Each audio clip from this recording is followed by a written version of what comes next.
पाठ संख्या 3 काबुली वाला एक कहानी है और इसके लेखक हैं, कहानीकार हैं रविंद्रनाथ टैगोर। उनके द्वारा लिखी हुई कहानी काबुली वाला, इसका अध्ययन करेंगे हम।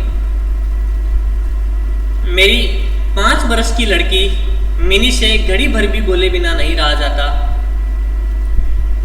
कितनी देर? घड़ी भर भी बोले बिना नहीं रहा जाता। बहुत ज़्यादा बातूनी है। एक दिन वह सवेरे सवेरे सुबह बोली, बाबूजी रामदयाल दरबान है ना?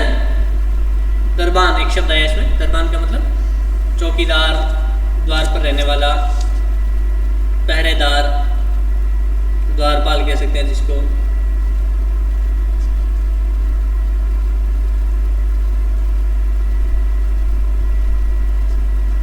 पहरेदार या द्वारपाल, कोई सा भी नाम दिया जाए। दरबान, रामदयाल नाम का एक दरबान वहां रहता है, तो उसके बारे में उसने पूछा, बाबूजी रामदयाल दरबान है ना?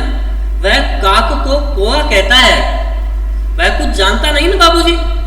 अब उसने आते शुरू कहा, मिनी ने कहा कि बाबूजी वो रामदयाल दरबान है, वह काक को कौवा कहता है। वास्तव में काक एक संस्कृत तत्सम शब्द है जिसका हिंदी शब्द हम काम में लेते हैं कौवा। ठीक है, काक शुद्ध रूप में, तत्सम रूप में। तो वह काक को कौवा कहता है। फिर वो पूछती है कि वह कुछ जानता नहीं ना बाबूजी? मेरे कुछ कहने से पहले ही उसने दूसरी बात छेड़ दी। अब मिनी जो बातूनी है, दूसरे का जवाब आया या नहीं आया इसकी फिक्र नहीं उसे, वो तो अपनी बात कहती रहती है। तो उसने दूसरी बात और पूछी, देखो बाबूजी भोला कहता है, भोला नाम का कोई आदमी वहां रहता है, भोला कहता है आकाश में हाथी सूंड से पानी फेंकता है, इसी से वर्षा होती है। अच्छा बाबूजी, भोला झूठ बोलता है ना? और फिर वह खेलने में लग गई।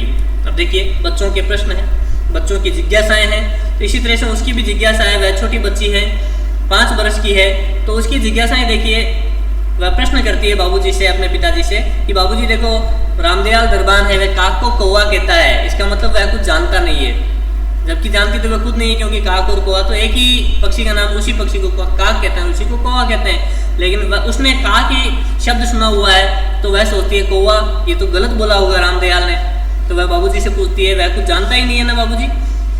इसी तरह से दूसरी बात छेड़ती है, कहती है देखो बाबूजी बोला आकाश में हाथी सूंड से पानी फेंकता है, इसी से वर्षा होती है, ऐसा कहता है। इसका मतलब बोला झूठ बोलता है ना? ऐसी बातें करती है, बातूनी है। और फिर वह खेलने में लग गई। मेरा घर, लेखक कहता है, मेरा घर सड़क के किनारे है, सड़क के पास में है। एक दिन मिनी मेरे कमरे में खेल रही थी। अचानक वह खेल छोड़कर खिड़की के पास दौड़ी गई और बड़े जोर से चिल्लाने लगी, काबुली वाले, ओ काबुली वाले। कंधे पर मेवों की झोली लटकाए, हाथ में अंगूर की पेटी लिए एक लंबा सा काबुली वाला धीमी चाल से सड़क पर जा रहा था। अब देखिए लेखक कहता है, मेरा घर सड़क के किनारे है। एक दिन मिनी मेरे कमरे में खेल रही थी। अचानक वह खेल छोड़कर खिड़की के पास दौड़ी गई और जोर से चिल्लाने लगी, काबुली वाले, ओ काबुली वाले। अब लेखक ने देखा काबुली वाला कौन था? और मैं सूखे मेवे बेचने का कार्य करता था। कंधे पर मेवों की झोली लटकाए, मेवा सूखे मेवे जैसे काजू, बादाम, किशमिश वगैरह, ये बेचने का काम करता है। हाथ में अंगूर की पेटी लिए है। एक लंबा सा काबुली वाला धीमी चाल से सड़क पर जा रहा था। जैसे ही वह मेरे मकान की ओर आने लगा, अब उसने, जैसे बच्ची ने, मिनी ने आवाज़ दी उसको, तो आवाज़ दी तो उसने सोचा कि इस घर में कोई खरीदार होगा जो सूखे मेवे खरीदेगा।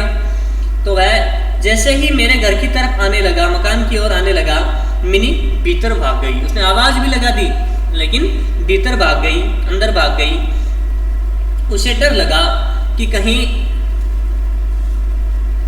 वह उसे पकड़ न ले जाए। पहले तो उसने आवाज़ भी दे दी और जैसे ही काबुली वाला उसके घर की, लेखक के घर की तरफ आने लगा, तो मिनी भीतर भाग गई और उसे डर लगा कि कहीं वह उसे पकड़ न ले जाए।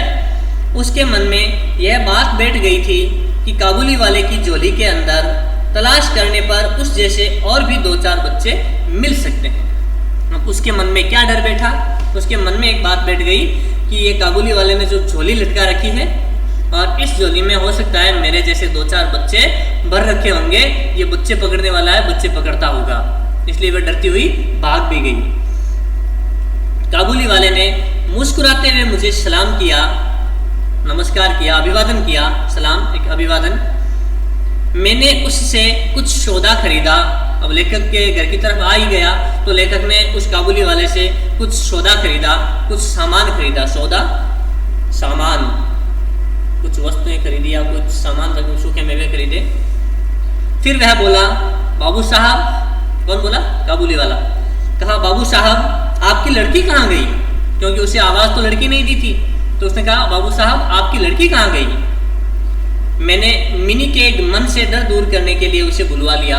अब लेखक ने मिनी के मन से डर दूर करने के लिए, मिनी डर गई थी काबुली वाले से, और उसके मन का डर दूर करने के लिए उन्होंने अपने पास बुलवा लिया। काबुली वाले ने झोली में से किशमिश और बादाम निकालकर मिनी को देना चाहा, पर उसने कुछ न लिया। हालांकि मिनी डरी हुई थी बहुत ज़्यादा, तो काबुली वाले ने उसका डर दूर करने के लिए झोली में से किशमिश और बादाम निकालकर मिनी को देना चाहा, पर उसने कुछ न लिया। डरकर वह मेरे घुटनों से चिपट गई, और वह डर खुलने की बजाय उसको और ज़्यादा डर गई और लेखक के अपने पिताजी के घुटनों से चिपट गई। काबुली वाले से उसका पहला परिचय इस तरह हुआ। इस तरह से उसका उस काबुली वाले से पहला परिचय हुआ। परिचय का मतलब होता है जानकारी।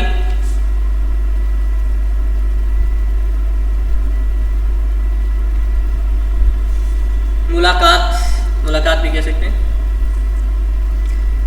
अब देखिए, हालांकि कहानी बड़ी है, अभी कुछ और भी कहानी का हिस्सा बाकी है, लेकिन आज यहीं तक ही पढ़ेंगे।